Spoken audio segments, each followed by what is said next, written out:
Gandang hapon, guys. Ito nga pala yung ituturo ko sa inyo o sasabihin ko sa inyo ang aking ginagamit sa na herbal para sa sa sumasakit na puson, yung binabalisaw-saw, guys. Sa sa nahihirapang umihi. Pero pwede naman tayo syempre magpapadoktor tayo. Pero ito herbal. Ang makukuha mo lang ito sa mga gilid ng kalsada, mga gilid ng mga daanan, ganyan. Mga footwalk. Ito ang kugon. Ito, guys, oh. Yan, ganito ang puno niya, oh. Ganyan siya, oh. Pero tumataas siya ng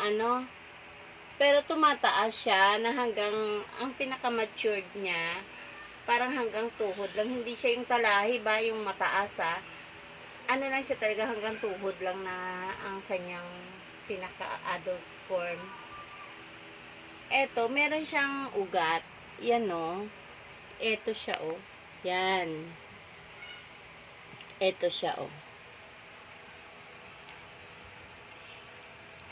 Pag ganito, guys, na maglalaga ka nito, kailangan eto maraming lagaan na ito, ha, kasi ang liit lang ng kaserola ko, na parang ganito, guys, oh.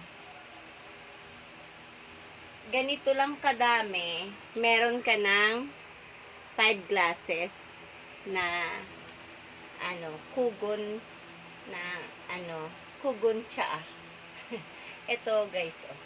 Yan, ganyan kalaki, pero 5 na hanggang 6 na baso.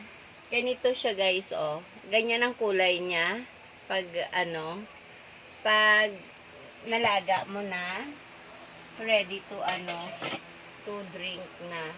Tapos ang ihi mo continuous, yung sumasakit ang mga puson, yung mga binabalisaw-saw. Yan, sign na yan ng UTI. That's why pwede ka na maglaga nito, ho. Ito, guys, epektibo ito, guys, kahit i-try nyo. Tapos i-chat nyo ako kung hindi effective. Kasi maganda ito, guys, sa kalusugan natin. Yan. Wait lang. O, sige, cut muna na.